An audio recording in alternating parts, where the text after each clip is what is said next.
présenter. Jean-François Vier, je suis avocat au service juridique de la PCHQ, plus précisément dans la division santé-sécurité. Donc, je m'occupe de tout ce qui a trait à la CSST, toutes les problématiques que vous pouvez rencontrer avec la CSST. Vous allez voir en cours de formation, je vais dire CSST parce que je ne me suis pas encore habitué à CNESST. Là, on dirait que ça ne rentre pas. J'essaye fort, mais ça ne fonctionne pas. Donc, en particulier, je vais vous parler des travailleurs autonomes et la CNESST, mythes et réalité. Là, vous allez voir, ça va être un sujet, je vous le dis tout de suite, qui va probablement vous choquer un peu. Mais ce n'est pas moi qui fais la loi, donc je suis le messager simplement. Donc, je vais vous demander de ne pas me tenir rigueur sur ce qui va être présenté. Donc, mythes et réalité, voici la question que je vous pose. Puisqu'il s'agit d'un travailleur autonome et non d'un travailleur, vous n'êtes pas obligé de déclarer les salaires qui vont être versés à ce travailleur autonome-là à la CSST, comme vous auriez à le faire pour les travailleurs de votre entreprise. Selon vous, est-ce que c'est un mythe ou une réalité? Est-ce que vous avez une idée? Et voilà la réponse que vous attendiez, c'est un mythe et une réalité. Ça va dépendre de plusieurs circonstances. Avant de tomber dans le vif du sujet, je pense que ce serait important quand même qu'on regarde les définitions de travailleurs autonomes en vertu de la loi. Et quand je parle de la loi, c'est toujours la loi sur les accidents de travail et les maladies professionnelles. Donc, les définitions se retrouvent à l'article 2 de la loi. Lorsqu'on regarde la définition de travailleur, on parle d'une personne physique et vous voyez, j'ai souligné personne physique, je vais y revenir plus tard, c'est quand même très important dans ce type de dossier-là. Donc, une personne physique qui exécute un travail pour un employeur, moyennant rémunération, en vertu d'un contrat de travail ou d'apprentissage, à l'exclusion de... Là, il y a plusieurs autres exclusions qui étaient plus ou moins pertinentes là, pour les fins de la présentation aujourd'hui, mais j'ai quand même indiqué l'exclusion à l'effet du dirigeant d'une personne morale, quel que soit le travail qu'il exécute pour cette personne morale-là. Si on continue dans les définitions, le fameux dirigeant, finalement. Donc, lorsqu'on parle d'un dirigeant, on parle d'un membre du conseil d'administration d'une personne morale qui exerce également les fonctions de président, vice-président, secrétaire ou trésorier de cette personne morale-là.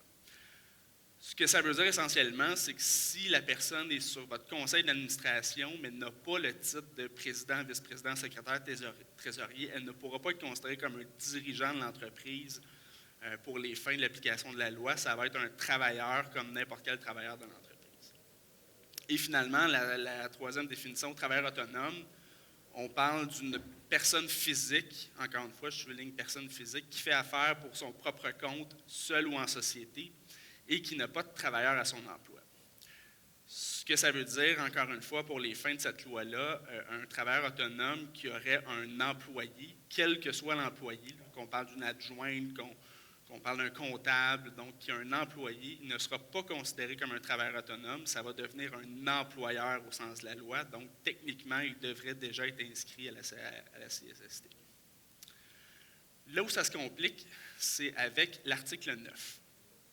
L'article 9 de la même loi, ce qu'il vient dire, c'est que le travailleur autonome qui, dans le cours de ses affaires, exerce pour une personne des activités similaires ou connexes à celles qui sont exercées dans l'établissement de cette personne, est considéré comme un travailleur en emploi de celle-ci.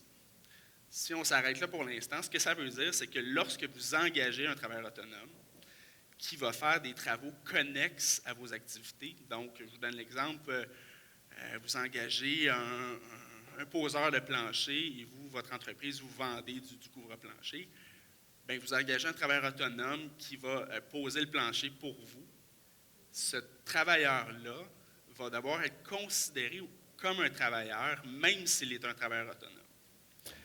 Et là, ça devient compliqué un peu, mais je parle uniquement des fins CSST. Je ne parle pas de Revenu Québec, déduction à la source et tout ça. C'est uniquement pour les fins de la CSST. Il y a des exceptions à cet article-là. Les exceptions, je vous dirais, les premières sont plus ou moins importantes. Là, on parle il exerce des activités simultanément pour plusieurs personnes. Ce que ça veut dire, cette exception-là, lorsqu'on parle de simultanément, ça veut dire en même temps. Donc, s'il fait du travail en même temps pour plusieurs clients, techniquement, l'article ne s'appliquera pas à lui. Et lorsqu'on parle en même temps, le seul exemple que la jurisprudence est venue définir, c'est un livreur. Un livreur qui va avoir dans sa poche de livreur un colis pour plusieurs personnes. On va venir à la conclusion qu'il fait du travail simultanément pour plusieurs personnes. Un échange de services, ça se présente à peu près jamais. L'exception qui est la plus pertinente pour vous, c'est s'il exerce des activités pour plusieurs personnes à tour de rôle, qu'il fournit l'équipement requis et que les travaux pour chaque personne sont de courte durée. Ce que ça veut dire, en gros, c'est que si la personne que vous engagez, qui est un travailleur autonome, a plusieurs clients et qu'il fait des travaux à tour de rôle pour ces plusieurs clients-là, il ne sera pas considéré comme un travailleur si les travaux qu'il fait pour vous sont de courte durée. Encore une fois, bien entendu, pour faire clair, la CSST n'a pas défini qu'est-ce qu'un travail de courte durée. Mais les tribunaux l'ont fait, et vous avez peut-être entendu parler de ça. Là, ça se parle beaucoup ces temps-ci. On parle de 420 heures. Donc, si un travailleur autonome fait des travaux pour vous et qui en fait pour 420 heures et moins, il va tomber dans cette exception-là et il ne sera pas considéré comme un travailleur de votre entreprise. Donc, ce qu'il faut regarder, c'est un double test, finalement, lorsqu'on veut vérifier si vous devez déclarer des salaires ou non à la CSST. Vous devez regarder en premier lieu, est-ce qu'il s'agit d'un travailleur au sens de la loi? Ça a l'air bien simple comme ça, là, lorsque vous allez me dire, ce n'est pas un travailleur, c'est un travailleur autonome, il me charge de TPS, TVQ, c'est prévu dans notre contrat que c'est un travailleur autonome qui n'est pas sur mon payroll. La CSST va quand même faire une analyse de la relation que vous avez avec lui et c'est fort possible qu'il vienne à la conclusion que c'est quand même un travailleur de votre entreprise. Je vous donne l'exemple, vous engagez encore ma personne qui va faire de la pose de plancher. Si cette personne-là travaille exclusivement pour vous toute l'année, que vous lui fournissez les outils, que vous décidez de son horaire de travail, que vous décidez essentiellement des contrats qu'il a à faire pour vous, qu'il n'y a aucune chance de gain ou de perte personnelle, même si dans un contrat avec lui, c'est prévu que c'est un travailleur autonome et qu'il vous charge la TPS TVQ, la CSST va arriver à la conclusion que c'est un travailleur de votre entreprise. Ça ne veut pas dire que vous allez avoir à lui payer les DAS et tout ça, mais pour les fins de la CSST, ils vont venir à la conclusion que cette personne-là, c'est un travailleur et que le salaire que vous lui versez aurait dû être déclaré à la CSST. Prenons pour acquis que au premier test, la réponse est non et que cette personne-là n'est pas un travailleur, c'est un travailleur autonome. Ensuite, vous allez d'abord vérifier est-ce que, en tant que travailleur autonome, il fait des activités connexes à mon entreprise. Si la réponse est oui, bien, il sera quand même considéré comme un travailleur et vous devrez déclarer les montants qui lui sont versés à la CNESST comme si c'était un travailleur, à moins qu'il tombe dans l'exception du 420 heures qu'on a discuté. Donc, si la réponse est oui à une de ces deux questions, les salaires versés doivent être déclarés à la CSST. Qu'est-ce qui se passe si vous n'avez jamais déclaré les montants de ces personnes-là à la CSST? Ce qui va se passer, malheureusement, je dois dire ce qui va se passer, parce que ça arrive pratiquement à tout coup, la CSST va faire des vérifications. C'est des vérifications qui sont tout à fait aléatoires et les inspecteurs de la CSST, les vérificateurs de la CSST vont avoir les mêmes pouvoirs que Revenu Québec, donc ils vont débarquer dans votre entreprise et ils vont passer à travers tous les contrats, tous les livres, en fait, tout ce qu'ils veulent regarder, ils vont le regarder. S'ils viennent à la conclusion que des sommes auraient dû être déclarées à la CSST pour des travailleurs ou des travailleurs autonomes, ce qu'ils vont faire, c'est une cotisation rétroactive de ces sommes-là. Donc, ultimement, ils vont venir à la conclusion que vous avez 3 personnes pour lesquelles les sommes auraient dû être déclarées, vous en avez pour 100 000 $, bien, ils vont vous cotiser sur les 100 000 $ en question, et avec intérêt parce que ça n'a pas été fait dans le temps opportun. Et en plus de ça, ils vont vous charger des pénalités qui sont quand même assez salées. Je vous dis ça par expérience, je fais beaucoup de dossiers de cette nature-là et c'est des sommes assez épeurantes. J'ai eu des dossiers où on parle de 150 200 000 $ qui ont été réclamés à des travailleurs, à des employeurs parce qu'ultimement, il y avait une quinzaine, une vingtaine de gens qui n'avaient pas été déclarés conformément à la loi.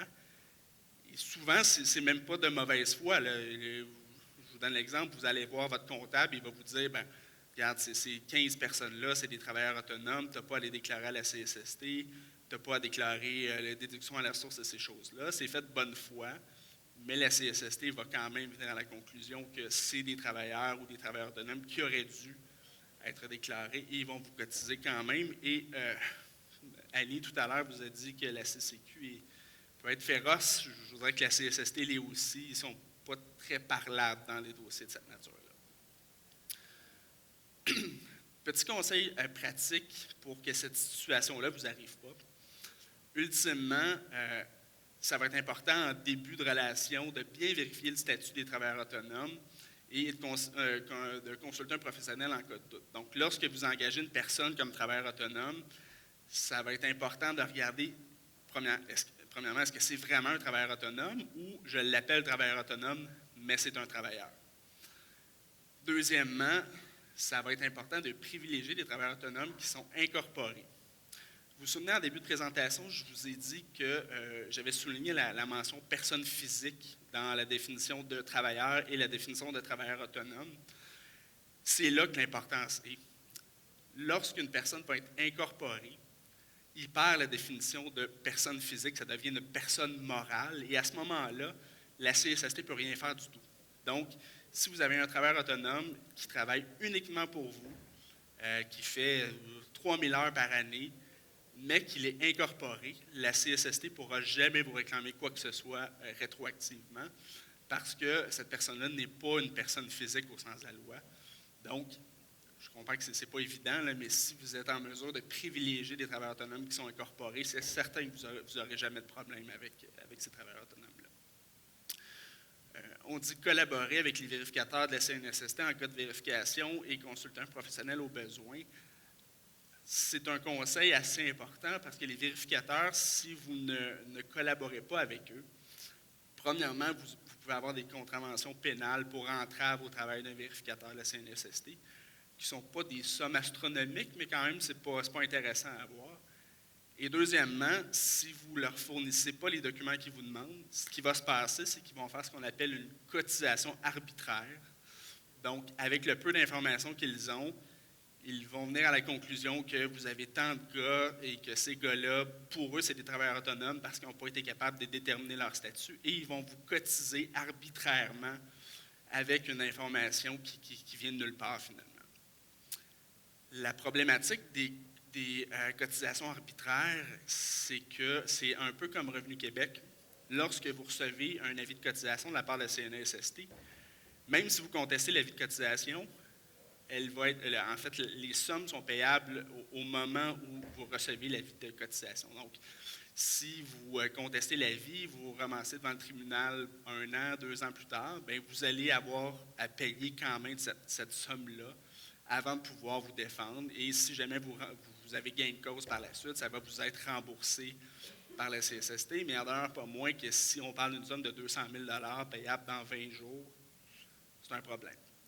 La CSST va accepter des ententes de paiement, mais c'est rare qu'ils vont aller plus loin que 12 mois. Là. Donc, si on parle de 200 000 $ sur 12 mois, ça fait quand même des sommes assez importantes.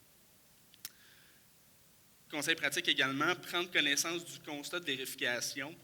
Donc, lorsque vous allez avoir la vérification d'un inspecteur de la CSST, ils vont vous envoyer ce qu'on appelle un constat de vérification. C'est un document qui fait habituellement entre 2 et 8 pages, là, où ils viennent à la conclusion. En fait, ils vont vous expliquer ce qu'ils ont constaté et surtout ce qu'ils ont conclu suite à cette constatation-là. Donc, ça va être important de vous assurer que ce qui est prévu ou ce qui est contenu dans ce document-là, bien, que vous êtes d'accord avec ça. Parce que c'est possible, effectivement, que la CSST vienne à la conclusion que c'est un travailleur autonome, bien, il devrait être considéré comme un travailleur, et vous, c'était simplement une erreur et vous êtes d'accord avec cette situation-là, c'est possible également. Mais si vous n'êtes pas d'accord avec la situation, ça va être important de vous en assurer et de contester l'avis de cotisation qui va sortir par la suite. Puisqu'après chaque constat de vérification, vous allez recevoir un avis de cotisation suite à ce constat-là. Et cet avis de cotisation-là va être contestable dans les 30 jours. Donc, vous devez contester cet avis de cotisation-là.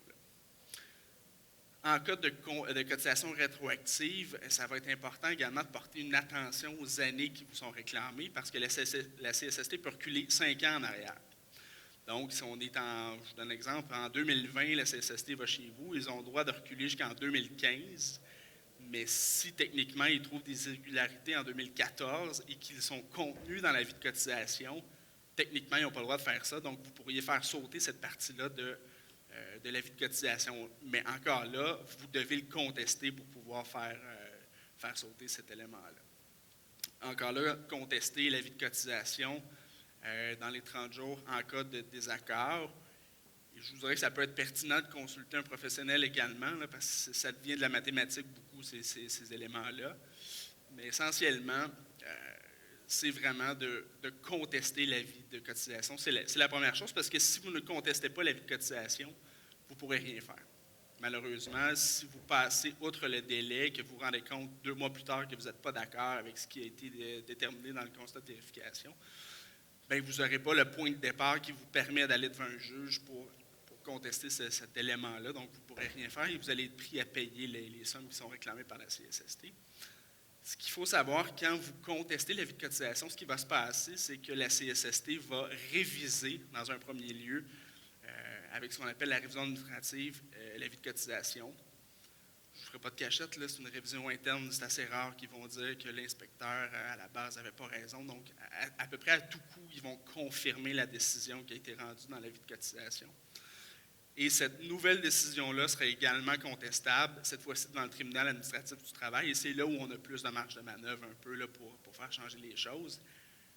Par contre, sachez que c'est des dossiers où notre marge de manœuvre est assez limitée, dans le sens où si effectivement ce sont des travailleurs autonomes qui devaient être considérés comme travailleurs puisqu'ils ont plus de 420 heures, à part réduire les montants ou jouer sur les montants que vous auriez dû déclarer, il n'y a pas grand-chose qu'on peut faire. C'est assez limité, en fait, l'impact qu'on peut avoir dans ces cas-là, mais on peut jouer effectivement sur les montants.